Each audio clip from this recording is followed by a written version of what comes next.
Welcome to the video lecture series on Chemical Engineering Thermodynamics 1. Myself, Jaimin Pandya, Assistant Professor in Chemical Engineering Department of LJIET Institute of Engineering and Technology. So let's continue with the chapter Volumetric Property of Pure Fluid. In this lecture, we'll calculate various numerical based on chapter number 2. So let's first calculate various numerical based on chapter number 2. So let's start with question number 1 of question bank for chapter number 2.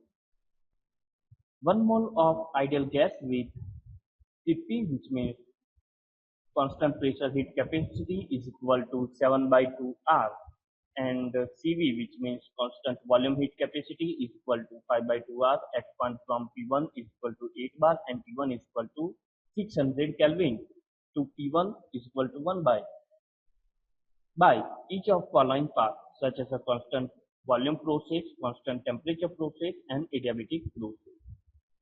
Assume mechanical reversibility and calculate heat, work, enthalpy, and internal energy for each process, where R is equal to 8.74 kilojoule per kilomole Kelvin, R which means universal constant for gas. So in this question, told that have to calculate heat, work, enthalpy, and internal energy. So various data is given in this numerical. Let's write that data. Let's write given data. So Cp is given, which means constant pressure heat capacity, which is 7 by 2 R. Cv is also given. Cv is equal to 5 by 2 R. P1, that given P1 is equal to 8 bar. But gas constant R is given in kilojoule per kilomole Kelvin. So have to convert this 8 bar to kilopascal because there is kilojoule. That's why we have to convert bar to kilopascal. So converting bar to pascal, it becomes 8 multiplied by 10 raised to 2 kilopascal. P2 is given. P2 that given 1 bar, which means 10 raised to 2 kilopascal. Why it becomes 10 raised to 2 kilopascal? Because we know that bar is equal to 10 raised to 5 pascal, but there is a kilopascal, so I have to consider 10 raised to 2 kilopascal. That's why I write 10 raised to 2 kilopascal instead of 1 bar. Now temperature is given. T1 is equal to 600 Kelvin and R is given 8.314 kilojoule per kilomole Kelvin. So this all data is given in this statement, and in statement told that calculate heat, work, enthalpy, and internal energy for various processes such as a constant volume process, constant temperature process, and adiabatic process. So let's start with case 1, which is a constant volume process.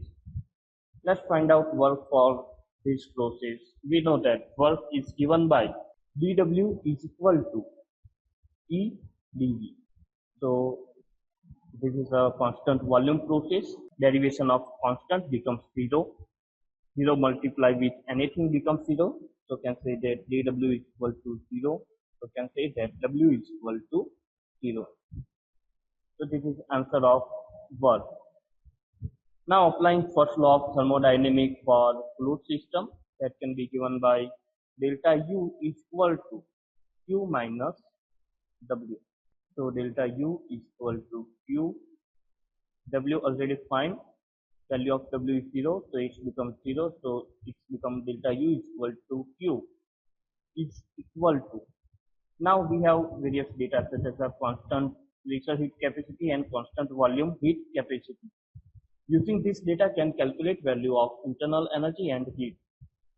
So there is an equation for relating internal energy and heat with constant volume heat capacity, that can be given by Cv delta T. This equation already derived in previous sum of lecture. So using this equation can find out change in internal energy. So delta U is equal to Q is equal to Cv delta T, which means T2 minus T1. So we have value of Cv and T1, but not value of T2. So first we have to find out value of T2. To find out value of T2, let's relate T2 upon T1 is equal to T2 upon T1. So can write that T2 is equal to T1 T2 upon T1. So we have value of T1, P2 and P1. Let's check it. So this value of P1, which is 8 multiplied by 10 raised to 2 kilopascal, value of P2, which is 10 raised to 2 kilopascal, and value of P1, which is 600 Kelvin. So using this value, can calculate temperature 600 into the P2, value of P2, that can be given by 10 raised to 2 kilopascal. So 10 raised to 2 kilopascal divided by 10 raised to 2 kilopascal multiplied by 8. Calculating this equation will get answer 75 Kelvin. So value of T2 is 75 Kelvin. So can find out delta T. Delta T is T2 minus T1. T2 which is 75. T1 which is 600. So delta T becomes minus 525. So using this value of delta T in this equation, let's take this equation number 1. So using in this equation, can find out value of delta U and U. So delta U is equal to U is equal to CV delta T. Value of, so delta U is equal to U is equal to value of CV that given in statement, which is a 5 by 2 R. So can write that 5 by 2 R into delta T, which is a minus 525. So it's become delta U is equal to Q is equal to value of R that can be given by 8.314. Using this value of R, can calculate value of delta U, Q and H that can be given by 109.995 kilojoule per kilomole. So it becomes kilojoule per kilomole. So this is value of delta U, Q. So find value of W, which is 0, value of Q and U, that is minus 1012.995. Now have to find value of delta H or H. H means enthalpy. That can be given by easily delta H is equal to Cp delta T. This equation already derived in previous sum of lecture. So can find out delta H using value of Cp and delta T. Value of Cp that can be given by 7 by 2 R.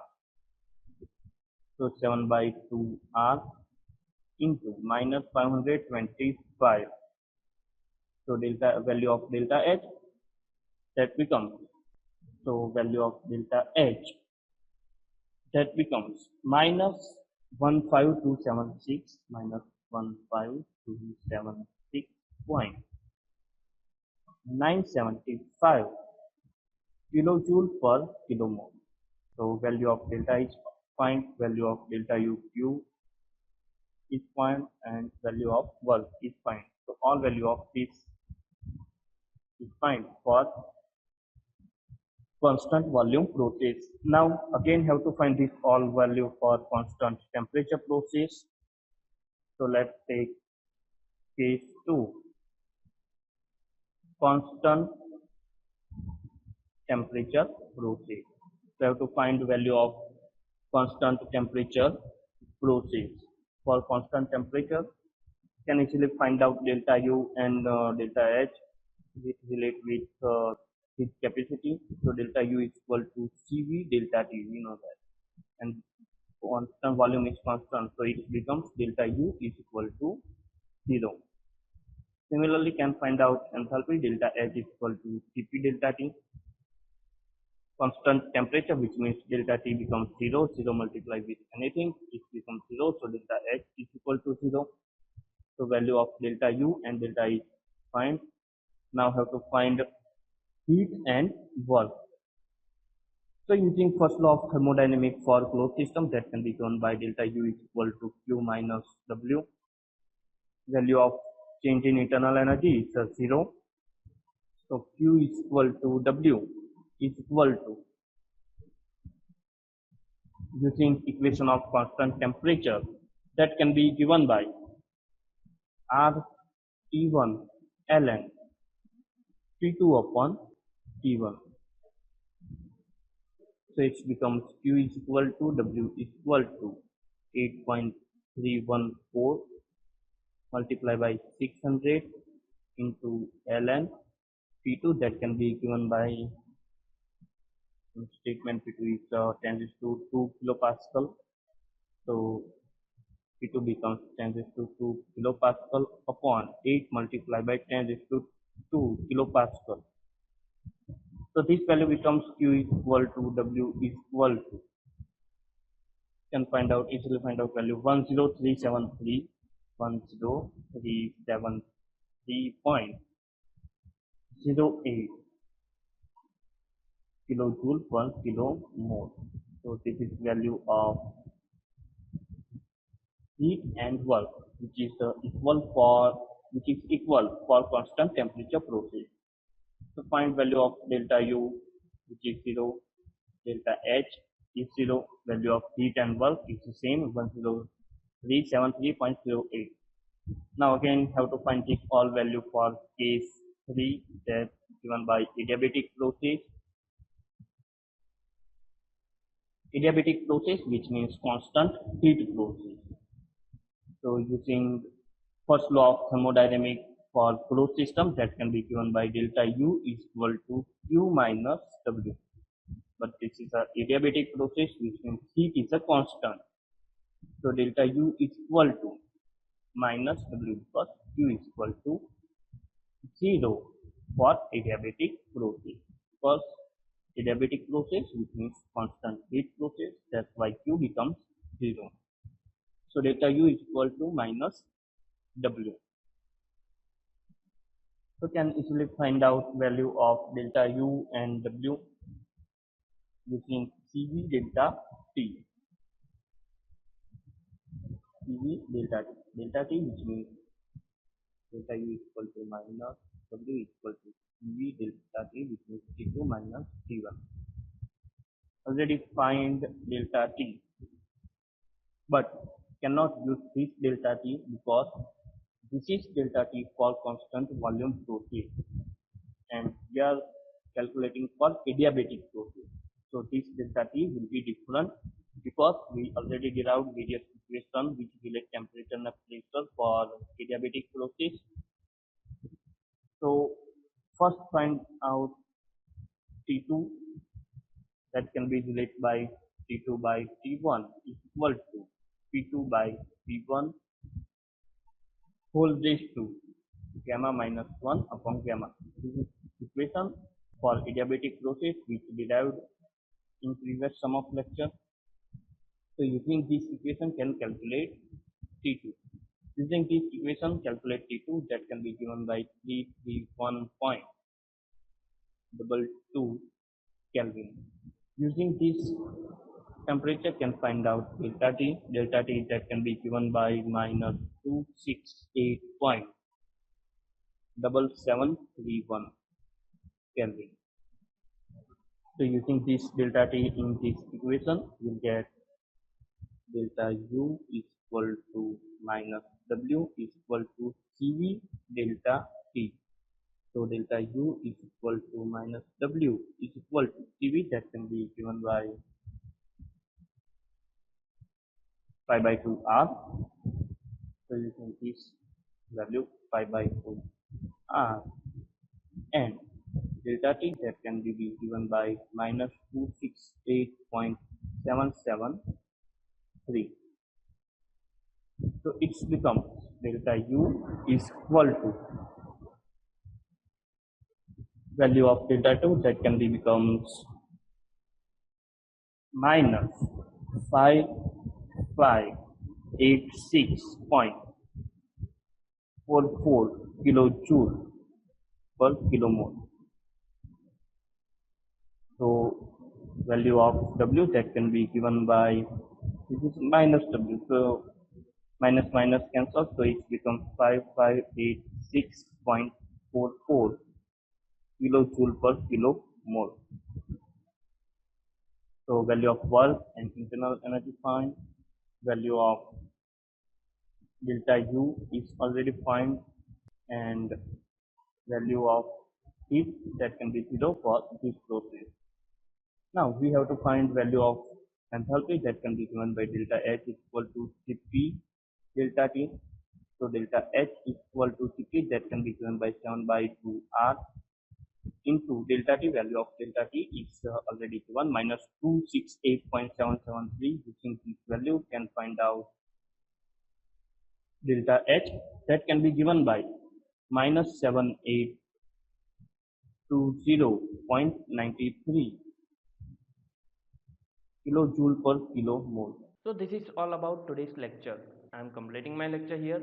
Thank you.